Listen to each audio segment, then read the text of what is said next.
13h, 14h. Europe 1, 13h. Avec Céline Géraud sur Europe 1 et aujourd'hui vos deux chroniqueurs du jour, Olivier d'Artigol et Yvan Rioufol. Céline.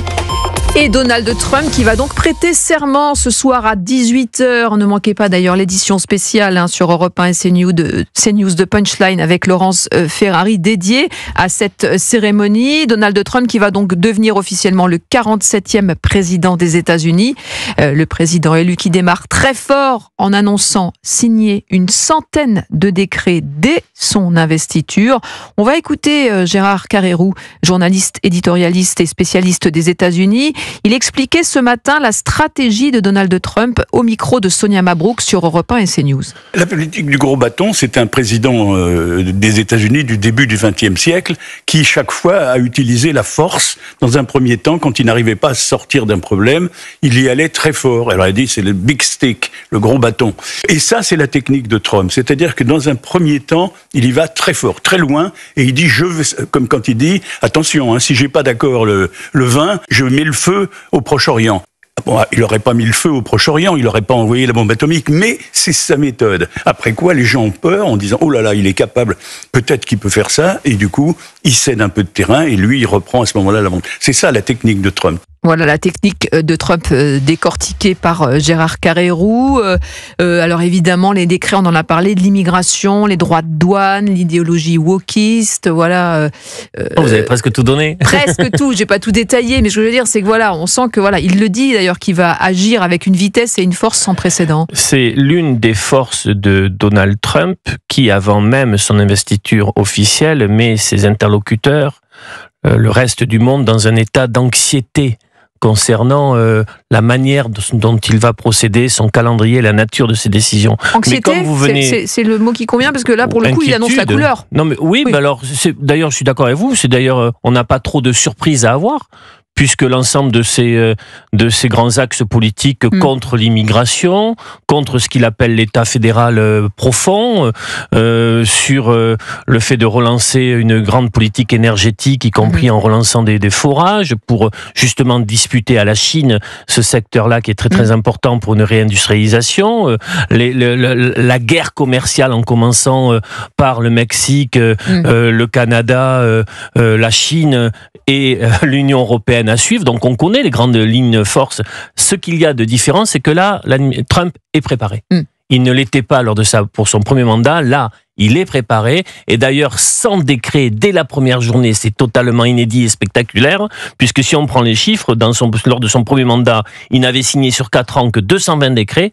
Et l'administration Biden en a signé 159. Donc sans décret sur la première journée, ça veut donc dire qu'il va détricoter énormément d'éléments de la politique Biden et lancer l'offensive. Yvan Rioufol. Oui, ça s'ajoute effectivement à cette technique qu'il a de dramatiser les enjeux pour effectivement ensuite lâcher un peu de lest. On vient de le voir sur TikTok par exemple, où il menaçait de supprimer TiKTok, ce réseau chinois, pour en définitive... il continue à maintenir la menace, simplement il donne un petit délai, un petit sursis de 3 mois. Après avoir eu visiblement ce qu'il demandait, j'ignore quel est le contenu du contrat, mais enfin, visiblement, TikTok aujourd'hui reste malgré tout, a été rétabli dans son réseau. Donc on connaît la méthode, mais il y a un élément supplémentaire qui apparaît aujourd'hui, c'est que Donald Trump est porté maintenant par une vraie révolution. Cette révolution que j'ai appelée, je suis pas le seul à le dire, une révolution conservatrice, c'est-à-dire qu'il a gagné sa bataille culturelle. Et donc, il s'oblige à une rupture. Et à des ruptures, ce ne sont pas les ruptures telles que nous les avait promises Michel Barnier, par exemple, c'est-à-dire des ruptures tout en rondeur. Là, ça va être des ruptures brutales, en effet. C'est pas des ruptures brutales avec tout ce qui a pu apparaître comme étant les idéologies progressistes. C'est le progressiste qui a perdu face, appelons-le le populisme pour que je me fasse bien comprendre, ou le souverainisme, enfin, etc. Et donc, il y a toute une rupture révolutionnaire qui va être engagée, qui va se lire dès demain dans certaines villes américaines, d'ailleurs, avec des arrestations, si j'ai bien compris,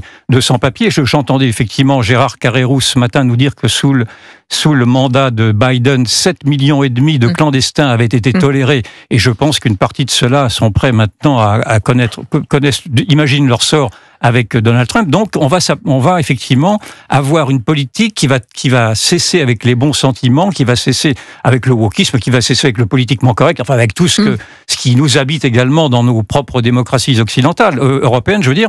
Et là, on arrive vraiment à cette révolution qui risque de marquer les esprits et surtout qui signe la fin d'un vieux monde, d'un monde ancien, qui est ce monde qui depuis 40 ans n'a pas réussi précisément à passer à l'acte. Et réaction attendue, on va écouter justement celle de François Bayrou qui s'est exprimé il y a quelques minutes à peine depuis Pau sur justement le besoin d'une Europe forte face à la politique américaine. Les États-Unis ont décidé d'une politique qui est une politique incroyablement dominatrice. Et si nous ne faisons rien, eh bien notre destin est très simple. Nous allons être dominés, nous allons être écrasés, nous allons être marginalisés. Et c'est une décision qui ne tient qu'à nous, les Français et les Européens. Parce qu'évidemment, sans Europe, c'est impossible de le faire.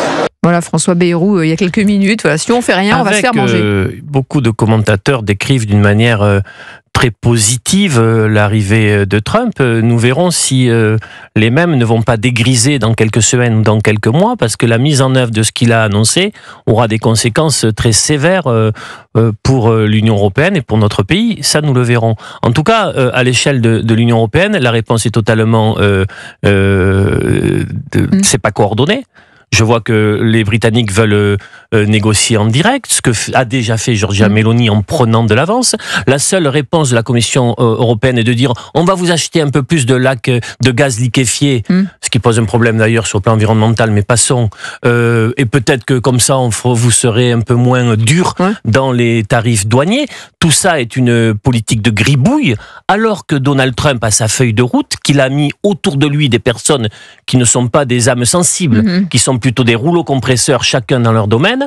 Je trouve que là où nous en sommes aujourd'hui fait un peu peur. Alors après, pour ne pas tout dépeindre de manière positive, la collusion aujourd'hui entre des intérêts publics et des intérêts privés, via notamment la figure d'Elon Musk, qui va pour aussi sa propre feuille de route, pose quand même un certain nombre de problèmes. On reviendra tout à l'heure sur toute la partie numérique. Vous en posez pas quand c'était Soros, si je comprends bien, parce que c'est exactement les mêmes personnages, sauf que Soros militait pour une sorte de mondialisme qui vous agrée, tandis que Musk milite précisément pour l'inverse. On reviendra sur toute la partie numérique et toutes les fractures que ça... Mais pour rejoindre ce qui vient d'être dit, il faut effectivement ne pas trop applaudir à l'arrivée. Alors, certes, j'applaudis à cette révolution conservatrice que j'appelle de mes voeux, parce que elle va libérer, si je puis dire, les esprits occidentaux, les esprits européens, et elle libère déjà... Ils sont déjà bien libérés. Et elle libère déjà, elle libère déjà dans le débat public beaucoup d'esprits qui étaient réticents à aborder les sujets. On vient d'en apporter une preuve avec, par exemple, le problème de l'immigration, et Rotaillot symbolise assez bien cette libération des esprits-là, mais simplement, effectivement, le protectionnisme américain risque peut-être d'annoncer de mauvaises nouvelles, peut-être même à nos agriculteurs s'ils voient que les marchés américains refusent de s'ouvrir maintenant aux produits français. Je ne prends que cet exemple-là. Alors sur le plan politique maintenant, qu'est-ce que ça va changer justement son arrivée à Donald Trump pour la France et pour l'Europe? On va se poser la question. On va écouter un parti qui n'est pas très à l'aise finalement avec cette investiture. C'est le Rassemblement National. Écoutez Jordan Bardella, eurodéputé donc et président du RN, et on va écouter Raphaël Glucksmann dans la foulée, eurodéputé PS qui était sur France Info et Sud Radio ce matin. Est-ce que l'élection de Trump est une bonne chose? C'est une bonne chose pour l'Amérique, mais c'est une mauvaise chose pour la France et pour l'Europe. À nous de suivre ce chemin de tous ces grands dirigeants qui, dans le monde, sont en train de s'imposer. On assiste vraiment, je crois, à un mouvement partout dans le monde de réappropriation de la politique par les peuples. C'est un modèle basé sur le respect de la parole des peuples, sur la fierté nationale, sur la défense de nos intérêts et sur la maîtrise des frontières. Je ne sais pas si nous avons conscience de la tempête qui arrive. Ce qu'ils sont en train de concevoir, c'est l'idée, finalement, que nous sommes le 51e État américain et que les élections américaines vont continuer chez nous. Et donc, on aura des ingérences en permanence. Et moi, ce qui m'intéresse, c'est l'Europe, c'est la France, c'est notre capacité à résister à cette tempête et à prendre en main notre destin. Voilà, Jordan Bardella et Raphaël Glucksmann qui réagissent donc à cette investiture. Yvan Rioufol, voilà, on sent effectivement que quand on entend Jordan Bardella dire c'est pas une bonne nouvelle forcément pour la France et l'Europe parce qu'il va falloir effectivement muscler un peu notre jeu. Et de l'autre côté, Raphaël Glucksmann qui dit voilà, il va falloir résister à la tempête.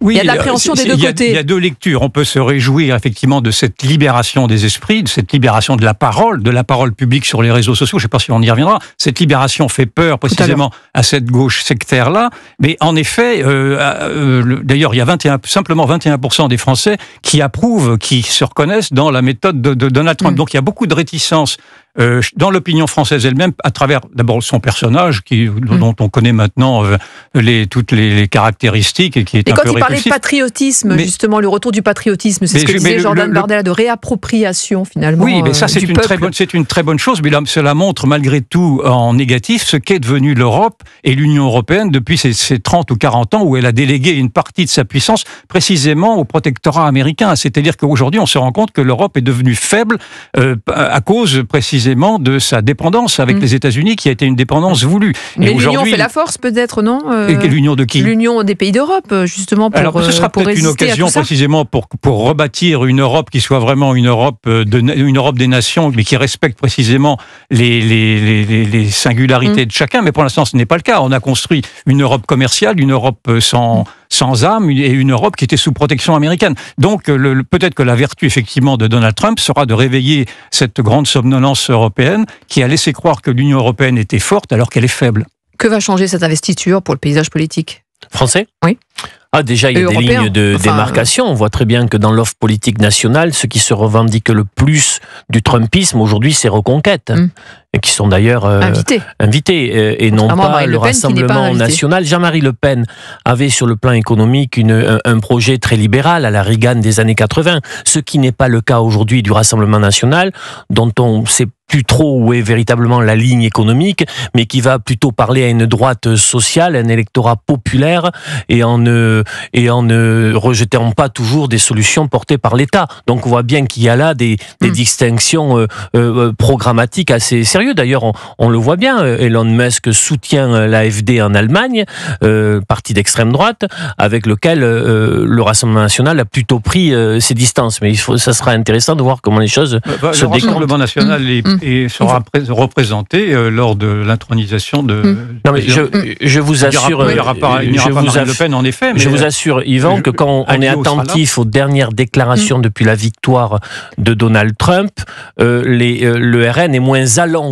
que Reconquête. Oui, moins allant. Il est plus prudent, précisément pour la raison que l'on a dite, c'est-à-dire qu'il voit la vulnérabilité de l'Europe et singulièrement de la France. Oui. Allez, à 13h44, on reste ensemble bien sûr jusqu'à 14h. On va poursuivre les débats. Dans quelques instants, on va revenir sur ce service public français qui prend parti contre Donald Trump et Elon Musk, et puis des chercheurs du CNRS, oui, Institut public, qui ont lancé une application pour, ça s'appelle Hello Kit X, qui permet de transférer donc ces données de X vers une autre plateforme. On en parle. Restez bien avec nous, la suite de Europe 1 13h, c'est dans un instant avec Céline Giraud.